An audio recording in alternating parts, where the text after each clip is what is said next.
Thank you very much, dear friend, dear colleague. It's my pleasure to be here.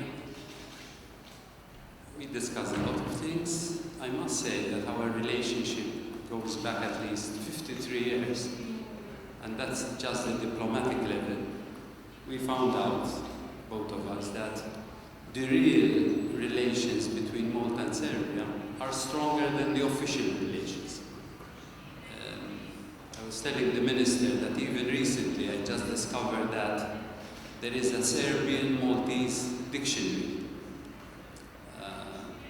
Engineer Stojanovic, who was working in Malta, about 20 years ago published a Serbian-Maltese dictionary of 20,000 words, and quite a lot of words are common. You might be surprised that a tiny country in the middle of the Mediterranean and Serbia on the continent would have so many common words, but actually it shows we have quite a common history. And I think more important than a common history, I think we have a common future. And we have a common future because we support strongly the integration of Serbia in the European Union. We think it's good for Serbia, it's good for Malta, and it's good for the region. We would like the European Union to show more tangible support for this integration. We think that the process is taking too slow, and we must support more the integration of Western Balkans within the European Union. We cannot keep on changing the goalpost because it is harmful, and we think that the Western Balkans deserve more support for what is going on. We think that at least two things have to be done. There is work to be done within the Western Balkans, and we must say that the countries are contributing themselves to do this work, even with the Open Balkan Initiative, because, if something doesn't work, you look for an alternative.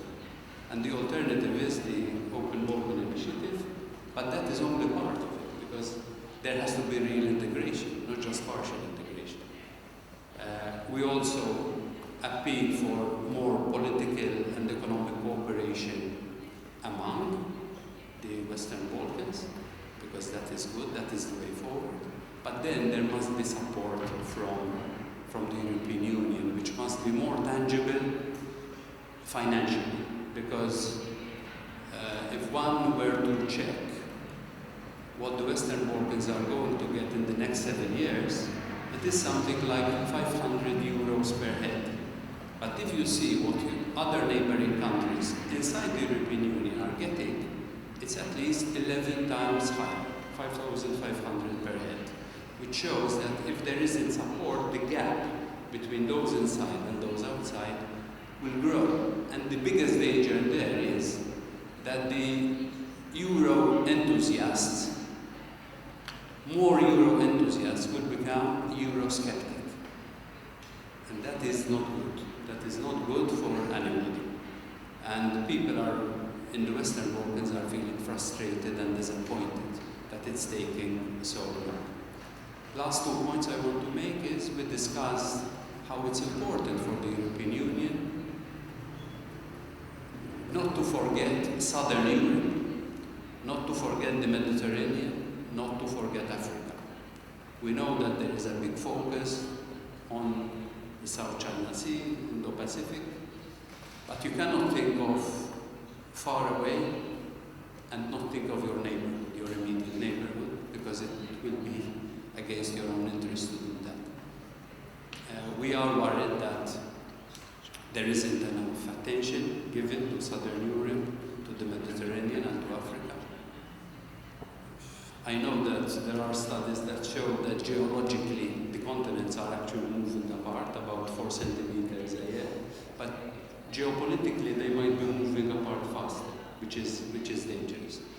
We think that it is also perhaps time to call a kind of conference on cooperation and security in the Mediterranean, like a similar conference was called in 1975 for Europe, and at that time your country contributed a lot about cooperation and security in Europe. And it did have the famous Helsinki spirit. It did have positive results for Europe. And we believe that unless we work together also with the Mediterranean and between Europe and Africa, we will create problems for us which we need to solve. But as I just say that I'm very happy to be here, I agree that we need to work closer together. We will support your integration in the European Union. We are very happy and very grateful for two things that we got to know this morning: the opening of the consular office, the recognition of the vaccine certificate, and from our end we will work to also improve our relations and strengthen them, because the relations between Malta and Serbia go back a long way, and apart from the diaspora that we have today, which is among the largest in Malta, your engineers, your doctors, your pilots, your workers have contributed a lot to Malta's national development, and that is something which we do not forget. And that is why when we help you, we are helping ourselves.